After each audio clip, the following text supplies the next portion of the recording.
آل پاکستان جموں کشمیر اتحاد فورم کے چیئرمین مختار حمزہ بٹی نے عوامی ایکشن کمیٹی کے 38 رکنی مطالبات اور مہاجرین کشمیر کے 12 نشستوں کے حوالے سے مطالبات کے بارے میں خصوصی گفتگو سردار طاہر محمود سے کر رہے ہیں۔ ہم آپ کو وہاں لیے چلتے ہیں۔ جی بالکل، میں اس وقت موجود ہوں وزیر آباد میں، جہاں پہ آل پاکستان جموں کشمیر اتحاد گروپ کے چیئرمین محترم مختار حمزہ بٹی صاحب کی رہائش گاہ پر آج وہ کشمیر کے اہم ترین ایشو کے اوپر انہوں نے مشاورت کی، اور خاص جو ایشو ہے 12 نشستیں جو جموں کشمیر کے مہاجرین کی، پاکستان میں مقیم مہاجرین ہیں، ان کے کے حوالے سے جوائنٹ ایکشن کمیٹی جو آزاد جموں کشمیر کا جو ایک مطالبہ ہے کہ اس کو ختم کیا جائے، تو اس کے حوالے سے ان سے جانتے ہیں کہ پاکستان میں بسنے والے جو کشمیری ہیں،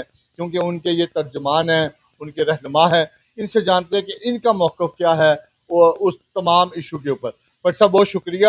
سب سے پہلے جو عوامی ایکشن کمیٹی کا جو اس وقت ملک گیر احتجاج 29 تاریخ کو ہونے جا رہا ہے، 38 رکنی جو نکات انہوں نے پیش کیے، اس میں سب سے اہم جو ایشو ہے جس کی پاکستان کے اندر اور کشمیر کے اندر بھی کچھ لوگ ہلکے مخالفت کر رہے ہیں۔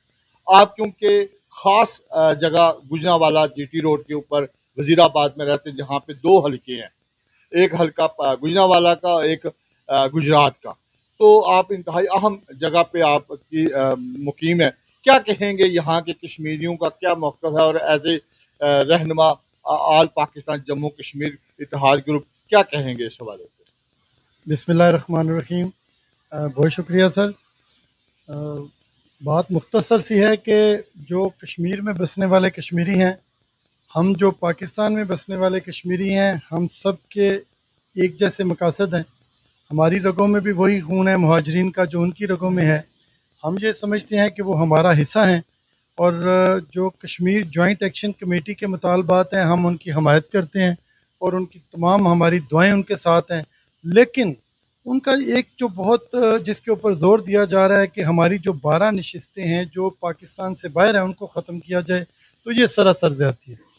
میں اس کو اس طرح سے کہوں گا کہ ہم جو ان کے لیے ہر وقت ہاتھ اٹھا کے دعائیں کرتے ہیں کشمیر کی آزادی کے لیے، ہم دن رات کوشش کرتے ہیں ان کی حوصلہ افزائی کرنے کی، ان کے مسائل میں ہم ان کے ساتھ کھڑا ہونے کے لیے تیار ہیں، تو اگر یہ لوگ اس طرح کی باتیں کریں تو پھر دل کو ٹھیس پہنچتی ہے۔ اور میرے جتنے پاکستان میں مقیم ہیں کشمیر کے لوگ، وہ ذاتی طور پہ اس چیز سے بہت پریشان بھی ہیں، اور ان کو بہت ٹھیس پہنچی ہے کہ اپنے گھر کے لوگوں نے اس طرح کا فیصلہ کیا ہے۔ ان سب جو جوائنٹ چیف جو ان کی کمیٹی بنی ہوئی ہے، میں ان سب سے گزارش کروں گا خدا را وہ اپنے اس فیصلے کے اوپر غور کریں، ہمارے ساتھ بیٹھ کے بات کریں۔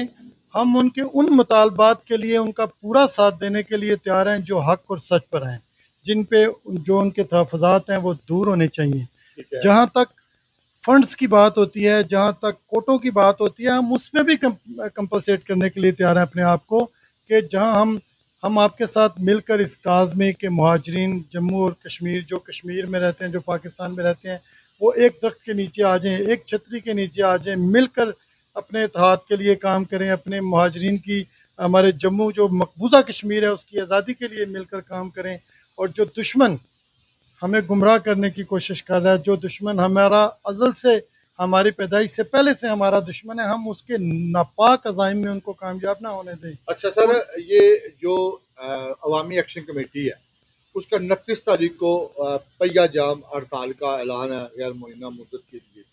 اس سے پہلے آپ لوگوں نے بھی اپنے ڈسٹرکٹ، اپنے ڈویژن کے اندر ایک ریلی اور سیمینار کا انعقاد کرنے جا رہے ہیں، جس کا مقصد کیا ہے اور اس کے اندر کیا میسج دینا چاہ رہے ہیں آپ؟ جی بالکل ایسا ہی ہے۔ ہم انشاءاللہ تعالیٰ اپنی آواز کو جو ہے وہ کشمیر میں موجود حکمرانوں تک بھی پہنچائیں گے، اور ہماری جو جوائنٹ ایکشن کمیٹی ہے، ہم ان کو اپنا دشمن نہیں سمجھتے، ہمارے ساتھی ہیں، ہمارے بھائی ہیں، ہمارے اپنے ہیں۔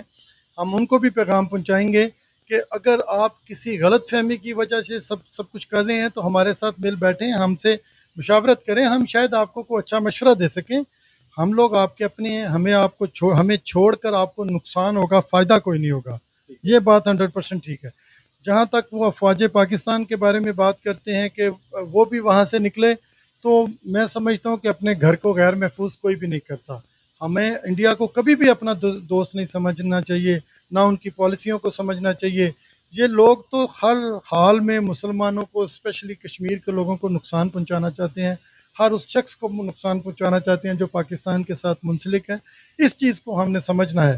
ہم نے ان کے جو ناپاک عزائم ہیں ان کو ان دوستوں کو آگاہ کرنا ہے کہ ہم نے کیسے بچنا ہے, اور انشاءاللہ اسی لیے ہم ایک یعنی پاکستان میں بسنے والے کشمیری پرامن انشاءاللہ تعالی ہمارا وہ واک ہوگی, اور ہم انشاءاللہ ایک کانفرنس کریں گے جس میں ہم یہ طے کریں گے, اور ہم in joint action committee Kashmir سے ٹائم لے کر انشاءاللہ تعالی وہاں جا کے ہمارا وفد ان سے ملے گا, اور ان کو بتائیں گے کہ ہم آپ کے ساتھ ہیں, ہم آپ کو کبھی بھی چھوڑنا نہیں چاہتے. لیکن کم از کم اس بات پہ یہ ذہن میں رکھیں کہ ہمارے بھی جذبات ہیں. ہم بھی کشمیر سے اگر باہر آ کے بیٹھے ہیں تو ہم جو کچھ کماتے ہیں ہم یہ سمجھتے ہیں کہ ہم کشمیر کا حصہ ہیں. ہم کہیں جا کے اپنے آپ کو انٹروڈیوس کرواتے ہیں تو ہم جموں کشمیر کا بعد میں کہتے ہیں, پہلے کشمیری کہتے ہیں. اور اگر ہمیں یہ حق اس سے بھی چھین لیا جائے تو یہ سراسر زیادتی ہوگی, اور یہ زیادتی دشمنی ہمارے اپنے کریں گے. آخر پہ سر, متنازع کشمیر کا مسئلہ الحق پاکستان ہو یا خود مختار ہو, یہ ایک انٹرنیشنل مسئلہ ہے جو اقوام متحدہ کی قراردادوں کے مطابق حل ہونا چاہیے, جس کا مطالبہ پاکستان میں بسنے والے کشمیری ہو یا آزاد کشمیر کے کشمیری ہوں, سب کا ایک ہی نقطہ نظر ہے. اور پاکستان میں جو بسنے والے کشمیری ہیں, پاکستان نے ان کو جگہ دی, ان کو نوکری دے رہا, اس کو بچوں کے مستقبل کی تمام سہولتیں دے رہا. اس کے باوجود اگر کشمیری پاکستان کے خلاف بات کریں تو وہ بات کرنی چاہیے. بالکل, میں پہلی بات تو یہ کنفرم کر دوں کہ ہمارے جتنے پاکستان میں بسنے والے کشمیری ہیں, جتنے بھی, چاہے وہ جموں سے ہیں یا مقبوضہ کشمیر سے ہیں, آزاد کشمیر سے ہیں, ان سب کی یہ خواہش ہے کہ مسئلہ کشمیر جو ہے وہ حل ہونا چاہیے, ضرور ہونا چاہیے. اور اقوام متحدہ کی جو تجاویز ہیں ان کو ذہن میں رکھ کر کرنا چاہیے. جو ہمارے کشمیری ہیں ان کے مفادات کو مد نظر رکھتے ہوئے ہونے چاہیے, اور ضرور ہونے چاہیے. انشاءاللہ اللہ تعالیٰ کرم کرے گا, ہم سب کی دعائیں رنگ لائیں گی, کوششیں رنگ لائیں گی, اور ایک دن کشمیر اس دنیا میں اپنا ایک خطہ ہوگا اور آزاد ہوگا. جہاں تک بات ہے حقوق کی کہ ہم بچوں کو تعلیم کی طرف لے کے جاتے ہیں, ہم اپنے بچوں کو نوکریوں کی طرف لے کے جاتے ہیں, تو جب ہمیں وہ اپنا حصہ مانیں گے, انشاءاللہ تسلیم کریں گے, تو یہ کوٹا بالکل ہمیں بھی ملے گا, اور زیادہ جو ہے وہاں پہ جو ہمارے دوست ہیں ان کو ملے گا, کیونکہ وہ وہاں رہتے ہیں, ان کا حق زیادہ ہے. لیکن ہم کم از کم یہ ضرور چاہیں گے کہ اتنا تھوڑا بہت کوٹا ہمارے پاس حق میں آئے کہ ہم یہ کہہ سکیں کہ پاکستان میں رہ کر ہم کشمیر کی خدمت کریں. ٹھیک ہے, بہت شکریہ جی. میرے ساتھ موجود تھے آل پاکستان جموں کشمیر اتحاد فورم کے چیئرمین مختار حمزہ بٹی. نیوز اسٹوڈیو سے فی الوقت کے لیے اتنا ہی. مزید نیوز اپڈیٹ کے لیے دیکھتے رہیے PKN نیوز.